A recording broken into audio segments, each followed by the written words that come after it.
अस्सलामुअलैकुम नाजरीन, आज हमारे साथ मोहब्बत की लाजवाल दास्तान मौजूद हैं। आपके सामने दो मियाँ बीवी बैठे हुए हैं। ये जो लड़की हैं ये कश्मीर से आई थी और यहाँ पर जब ये उतरी हैं तो एक पाकिस्तानी लड़के को इनसे मोहब्बत हो गई और फिर इनकी शादी कैसे हुई। इन दोनों की फैमिलीज़ जो थी इनके सर पे नहीं थी, फिर भी इन दोनों ने अपनी एक बाइज़्ज़त तरीके से शादी की है। आज इनके 3 बच्चे भी हैं। कैसी ज़िंदगी गुजर रही है, इनकी मोहब्बत की क्या दास्तान है, क्या कहानी है, आइए इन्हीं से सुनते हैं। जी अस्सलाम वालेकुम। वालेकुम सलाम। कैसी हैं आप? अल्हम्दुलिल्लाह ठीक है। अस्सलाम वालेकुम। वालेकुम सलाम। क्या हाल है, आप ठीक हैं? अल्लाह का शुक्र बताएं। अच्छा, सबसे पहले तो मुझे आप अपने बारे में थोड़ा बताएं, कहाँ से आई हैं, कैसे इनसे मिली आप? अब तो मैं कश्मीर से आई थी, लाहौर आई हूँ वहाँ से। कश्मीर से ऐसे कि मैं अपने चचा के पास रहती थी। अम्मी अबू का इनका सहारा था। अम्मी हैं लेकिन उनका कोई ना होने के बराबर है। इतने असेशन जो वो अपने मुझे पास रखते, मैं चचा के पास रहती थी। वहाँ पे कुछ ऐसे मसाइल थे, जुल्म वगैरह करते थे, तंग करते थे। तो और मेरे चचा की जो नज़र है वो भी ठीक नहीं थी मुझ पे। इस वजह से मैं वहाँ से घर से आ गई थी। वहाँ से मैंने कदम निकाला था। मैंने सुना था कि दारुल अमान में तहफ़्फ़ुज़ मिलता है, इसलिए मैं फिर वहाँ से लाहौर आई हूँ। लाहौर बस स्टैंड पे उतरी हूँ तो सामने इनका पीसीओ था। तो इधर आगे इनसे पूछने दे, आगे क्या हुआ?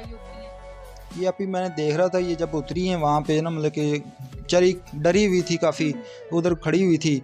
तो अक्सर बाइक वाले गाड़ियों वाले जो हैं वो गुजर रहे थे, तो इनसे तंग कर रहे थे, आपने किधर जाना है, आप आओ मेरे साथ, हम छोड़ देते हैं आपको, आएँ कुछ चाय शाय पिए, ये वो ऐसे मतलब काफ़ी लोग तंग कर रहे थे। तो मैंने जब इनको देखा कि ये बहुत परेशान है, घबराई हुई है, तो मैंने इनको मतलब कि ना लड़का भेजा, छोटा एक बच्चा उधर खड़ा हुआ था मेरे पास। मैं कहा वो जो आप ही जो खड़ी हुई ना उनको बुला के लाओ। तो मैं ये जब उधर मैंने आई है, नकाब किया हुआ था, इसे मैंने पूछा, मैंने कहा आपकी क्या बात है, आपको क्या परेशानी है, आप किसी का वेट कर रही हैं यहाँ पे, क्या कारण, क्या मसला है आपका, आप क्यों उधर खड़ी हुई हैं, लोग बहुत तंग कर रहे हैं आपको, आप प्लीज़ इधर बैठ जाएं, आपको यहाँ पे कोई तंग करेगा नहीं इंशाल्लाह। तो वो जब मैंने देखा ऐसे मतलब बात की है इनसे, मैंने पूछा वगैरह, मैं क्या मसला, आप कहाँ से आई हैं, क्या मसला, किधर जाना है आपने आगे। तो इसने मुझे बताया मतलब कि मैंने दारुल मान जाना है, तो क्योंकि मैं अपने घर से भागी हुई।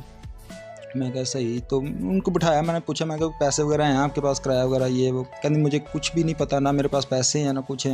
उनको खाना शाना खिलाया वगैरह, तो इनसे बात वगैरह की है, सारी इनकी स्टोरी सुनी है।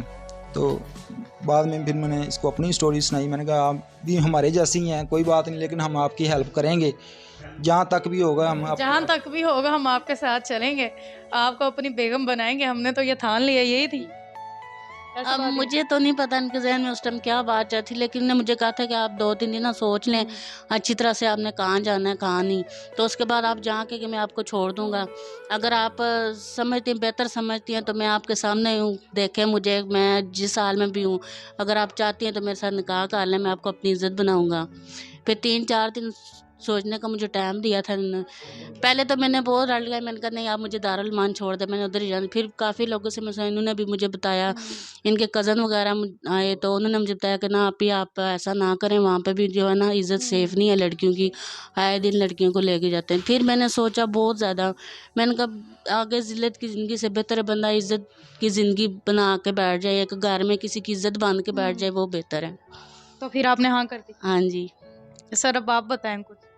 ये हमने फिर इसलिए मतलब कि जब हाँ की, उस वक्त मेरे पास तो इतने मतलब कि पैसे भी नहीं थे कि जो मैं निकाह के लिए मौलवी को दे सकूं, या शीशन कोर्ट वगैरह में या किसी अदालत वगैरह में जाके निकाह कर सकूं। तो इसका एक मतलब कि इसके पास कोका एक था, वो बेचा, और कुछ मैंने अपने भाई से, जो बड़ा भाई था, उससे थोड़े बहुत रुपये लिए, मतलब कि 3-4 हज़ार रुपया बड़े भाई ने दिया था मुझे। तो फिर हम जाके सेशन कोर्ट में जाके निकाह किया था। तो उसके बाद मतलब कि मैंने इससे वादा किया, मैंने कि इंशाल्लाह पूरी ज़िंदगी आपका साथ नहीं छोड़ूंगा इंशाल्लाह, कि जैसे भी होगा मैं आपको ना घर से निकलने दूंगा, बाहर किसी काम के लिए भी नहीं करने दूंगा, ठीक है, और जहाँ तक भी होगा आपकी हर ज़रूरत पूरी करूँगा इंशाल्लाह, जब तक मेरी सांस में सांस है, तो इंशाल्लाह कर रहा हूँ, तो इंशाल्लाह करता रहूँगा इंशाल्लाह। अच्छा, मुझे आप ये बताएं, कभी ऐसा हुआ है कि इन्होंने आपको लड़ाई के दौरान कोई ऐसी बात की हो जो आपको नागवार गुजरी हो, कि इन्होंने आपके पास्ट को लेके की हो, माजी को लेके? नहीं आप भी ऐसा तो नहीं है। आप उनको, पर मैंने उनसे ये बात पहले की थी कि अगर आप मुझे अपना रहे ना, तो मुझे माजी की कोई बात नहीं सुननी है। फिर ये ना अखबार में आप मुझे ताने दें, आप ऐसे आई हो, आप ऐसे आई हो।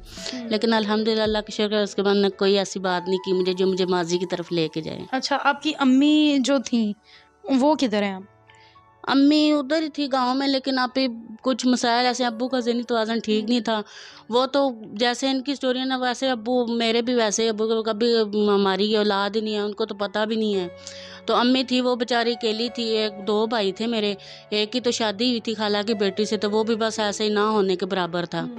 तो कोई और भी नहीं था कि कोई सहारा दे दे। अम्मी के इतना नहीं था कि वो अकेली मुझे संभाल सके। तो अब आपकी अम्मी हैं, लेकिन वहाँ हमारा रब्ता नहीं है किसी से होंगे। अब तो मुझे याद नहीं कि पता नहीं वो हैं भी या नहीं है, जिंदा भी है या मर गई, इतना मुझे नहीं पता। तो कभी दिल नहीं किया कि मैं जाऊँ, अब मेरी शादी हो गई है?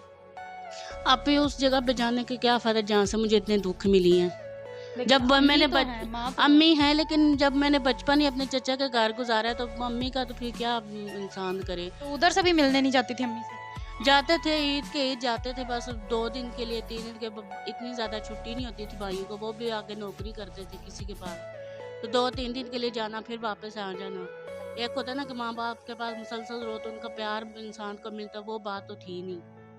नाज़रीन, यहाँ पे बताते हैं कि जो भाई है इनके, अब इनके हालात काफ़ी ज़्यादा डाउन जा रहे हैं, इनको क्या मुश्किलात है ये भी जानते हैं। सर, क्या कारोबार है? बाजी मैं ये टोपियाँ माल वगैरह इधर मतलब कि स्टॉप पे खड़ा होकर बेचता हूँ। घर से मेरी बेगम जो है मुझे तैयार करके भेज देती हैं, कुछ चीज़ भी उतरी हो वो भी लगा देती हैं। तो मतलब कि इधर से घर से ये उठा के बैठा देती बाइक के ऊपर, तो उधर जाके मैं स्टॉल वगैरह लगाता हूँ। तो उधर ही हमने बोर्ड वगैरह भी लगाया हुआ है कि मतलब जो लोग अक्सर चीज़ें छीन के ले जाते हैं। कल परसों का वाक़या है, तकरीबन 2 लड़के आए हैं, उसके आगे बाइक के ऊपर बच्चा बिठाया हुआ है, ठीक है। उसने मतलब कि 2 टोपियाँ ली हैं, 2 ऐनकें लगाई हैं और ले के वो भाग गए हैं। तो बहुत परेशानी होती है उस वक्त, दिल करता है कि बंदा क्या करे। हम कोई ऐसा कारोबार हो चलो जिसमें हम मतलब जो आसानी से नाज़रीन, कर ये सकें। इनकी कहानी थी। इनका छोटा सा कारोबार है, वहाँ पे भी लोग इन्हें तंग करते हैं। ये चाहते हैं इनका एक अच्छा सा कारोबार भी स्टार्ट हो जाए, कुछ मुश्किलात कम हो जाए, एक बैठ के सुकून से जहाँ पे ये कारोबार कर सकें, इतना हो कि घर का खर्चा निकल है और इनके बच्चे जो हैं ये भी तालीम हासिल कर लें। आपको नंबर दे रहे हैं, इस पर ज़रूर आप इनकी हेल्प करें, आपसे रिक्वेस्ट है। और आपको ये वीडियो कैसी लगी मुझे कमेंट्स में आकर बताएं। मजीद वीडियोज़ के लिए चैनल को लाइक करें, सब्सक्राइब करें, शेयर करें, बेल आइकन प्रेस करना मत भूलें। अपनी मेज़बान को दें इजाज़त, मिलते हैं अगली वीडियो में। वस्सलाम।